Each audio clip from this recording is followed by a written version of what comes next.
Chaplain Kate, thank you for the spiritual care that you provide in this community of Agnes Scott. Esteemed faculty and staff, many of you I remember as students, thank you for all that you give to this college and giving of your best selves to your students. Thank you. And President Quiche, thank you for the invitation to speak at this year's Baccalaureate.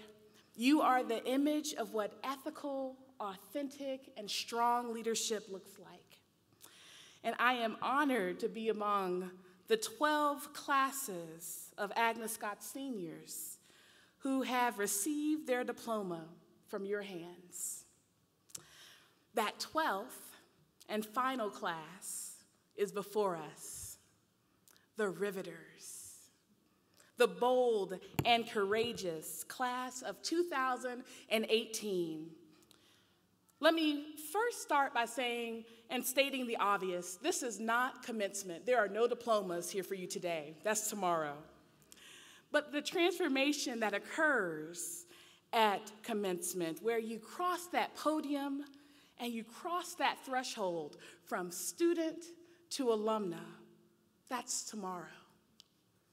Tomorrow really is the main event, but tonight is different. Because tonight to me, and it's been said earlier, is drenched in gratitude. In all honesty, class of 2018, what I really want to do for the rest of my time with you tonight is to walk up to each of you and look you directly in the eye and say how thankful we are for you and the boldness and the courage you have exhibited to get to this point by faith. I was also in Joyful Noise Gospel Choir when I was here, so I could even throw in some gospel songs too.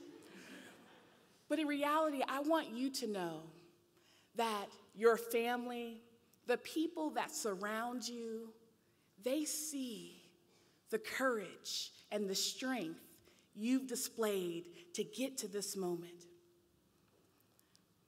And yet, I've been given this gift to speak before such a remarkable class of my sisters, my siblings, and the opportunity to return to this campus that holds the prayers that I've prayed, the tears that I've shed, and the joy that I have proclaimed.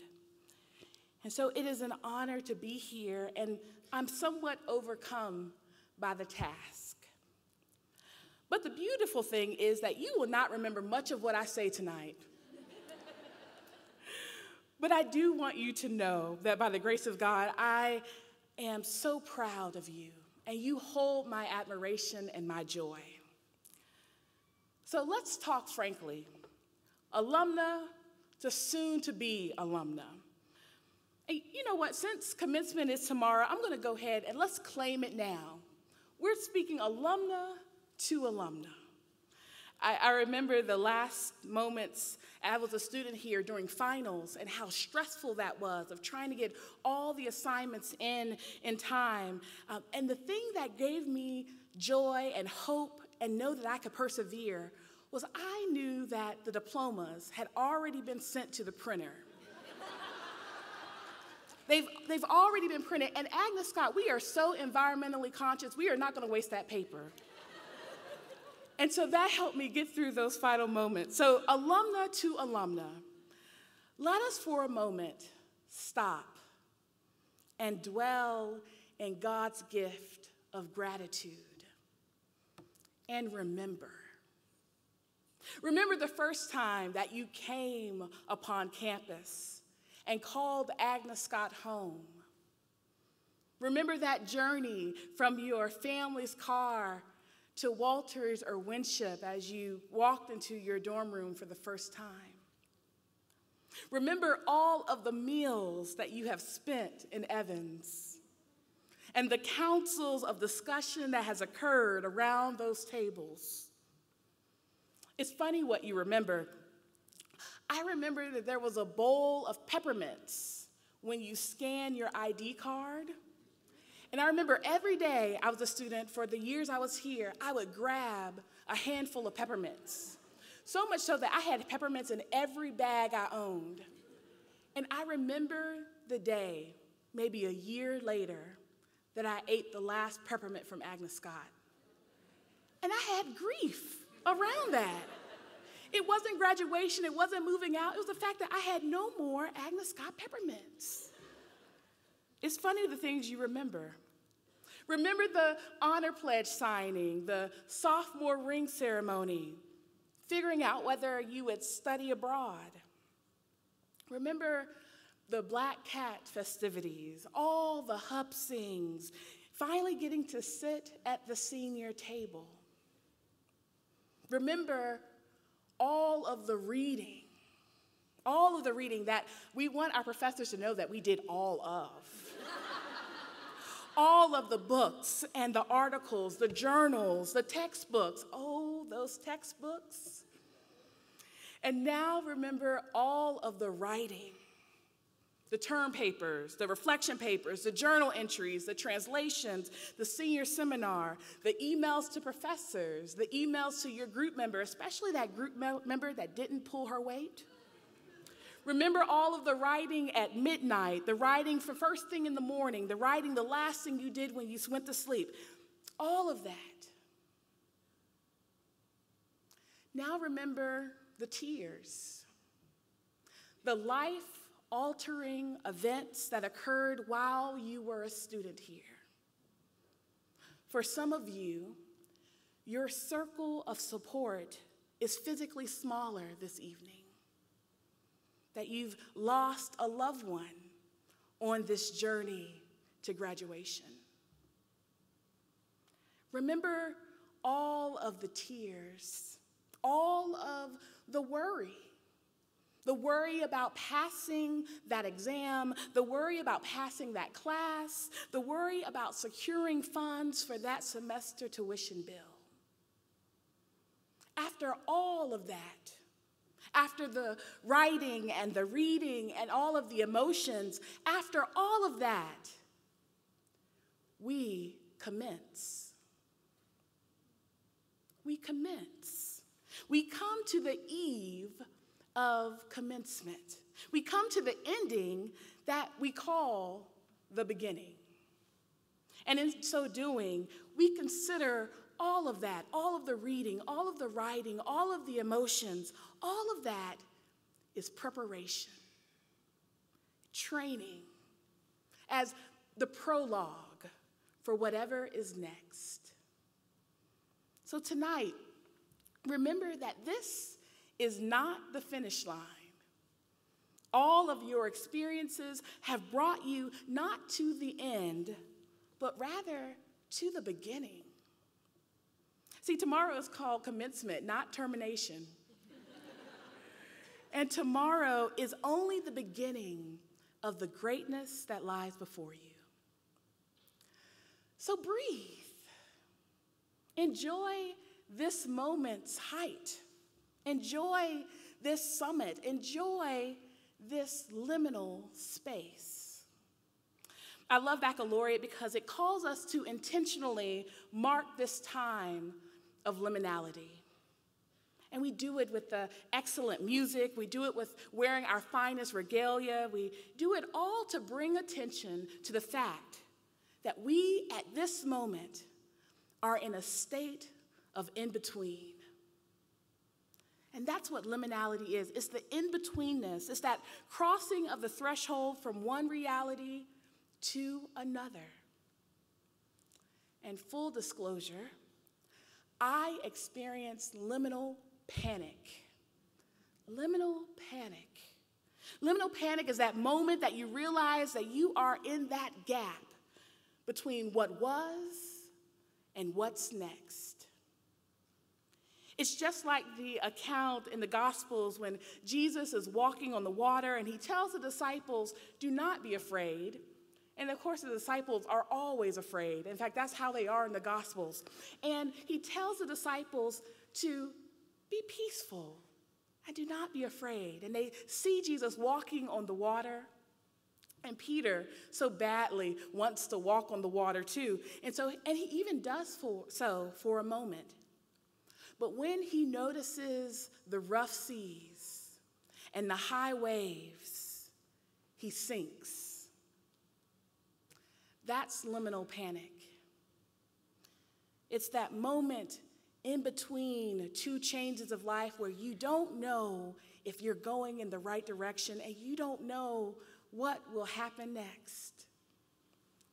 There have been 3 episodes of liminal panic within my own life, and as I think about them, I think about the fact that they happen in totally different settings, but yet they all share a commonality. The first episode was 6 months into my year abroad at the University of Cape Town. I had decided to spend my entire year in South Africa, and I had never traveled outside of the country before coming to Agnes Scott. But at that moment, I knew I wanted to go for a year, and I wish I could tell you it was because of this grand vision I had for my life, but the real and all honesty was the price of the plane ticket was so expensive, I wanted to get my money's worth. And so I thought a year would do it. So I went for a year, and I remember walking from the university to my homestay. And it was right in the middle of Christmas break, which is summer break there. And I was feeling intense homesickness. And it was hot. And when it's hot, I get awfully critical. And so I'm walking to my home, and I remember these questions just coming over me. The questions were, why am I making my life so hard? Why am I thousands of miles away from what I know? Why am I in a completely new setting where I am the stranger? Why have I put myself in this situation? Why am I making my life so hard? The second episode of that liminal panic came almost 2 years later. I had just moved out of Avery Glen and moved to Cambridge, Massachusetts. And that move was made possible. I was a recipient of the Elson Prize. And that was the funds that I used to move and make a new home in Boston to study Koine Greek that was required for my master's. And I remember walking from the grocery store, and I was renting a room in an apartment with 5 other strangers because it's Boston and that's what you do in the summer. And I remember walking to this apartment, and I stopped again. And the questions came, why am I making my life so hard? Why am I thousands of miles away from home? Why am I completely in a new setting where I am the stranger? Why am I at Harvard? And why am I taking Greek? Why am I making life so hard? The third moment of this liminal panic happened within the last year. Besides my year in South Africa and my 3 years at Harvard Divinity, Georgia has always been home. When I graduated from Harvard, I was ordained in the Diocese of Georgia and moved back to Savannah and served as an associate rector of a church in Savannah for 6 years. Then my husband came to me with a desire to pursue his dream and become a professor. He wanted to teach ethics in college or in a divinity school. And that's what brought us to Denver. I did not know a soul in Colorado. I had not visited Colorado. I had not even secured employment in Colorado. And I remember stepping off of that plane in this new state that would become my home, now with a 9-month-old daughter on my hip, and the same questions arose. Why am I making my life so hard? Why am I thousands of miles away from home? Why am I completely a stranger in this new setting? Why am I in Colorado? I don't even ski. Why? Why am I making life so hard? Each of those moments in Cape Town, South Africa, in Cambridge, Massachusetts, and Denver, Colorado, were meaningful because they marked the moment of significant change. And my first response to change is panic and questioning, but really under all of that is fear. Fear of not knowing what is next. But there is preciousness in those moments because those liminal panics are reminders that our lives are not a continuous straight line. We do not go from mountaintop to mountaintop. There will be gaps on your journey. There will be gaps of change, gaps of readjustment, gaps of not knowing if you are even on the right path. During those gaps, you will question your very existence if you are doing what you're supposed to be doing. Because isn't that all what we all want to do the right thing, but we have no idea how to get there. But here's the thing. In those times of liminal panic, do not let the sheer size of the wave overcome you as it did Peter as he walked on the water. Do not look around and be terrified by the new experiences that you are now in. Do what Paul writes in his book to the Philippians, read so wonderfully by Jessica. Whatever is true, whatever is honorable, whatever is just and pure and pleasing, hold on to those things. Hold on to them. Do not be afraid. Do not be afraid. Some of you may be in that liminal panic right now. Some of you hold in your hands an acceptance letter to further graduate study. Some of you have a job waiting upon you, or a fellowship, or a service project. And some of you have no idea what life will look like after lunch tomorrow. But here's the truth. The truth is that last group, who doesn't know what life is going to look like after lunch tomorrow, is closest to the reality that is life. Because we all do not know what the future holds. We don't know. So even if you do have an acceptance letter in your hand, we don't know what that is going to look like. But here's what I know now that I didn't know 10 years ago. 10 years ago, yesterday to the day, that I was sitting where you are sitting. There will be gaps along your journey. But do not fear the gap. Don't fear it. Take heed of the advice when you go to the London Underground. On the platform, as you step upon the train, there's a message that says, what does it say?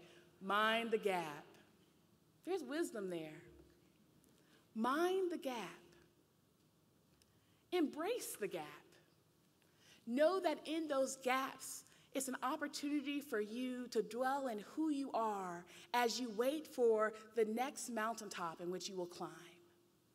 Embrace that gap. As the class of 2018, I'm going to even take it a step further. Rivet the gap. Close the gap. Hold fast to the gap. Bridge that gap between what was and what's next. And when you do that, know that you have a cloud of witnesses, your ancestors, the women who have come through these walls before you, a cloud of witnesses who stand with you, who are so proud of you. And now, after all of that, we begin. We begin. Amen.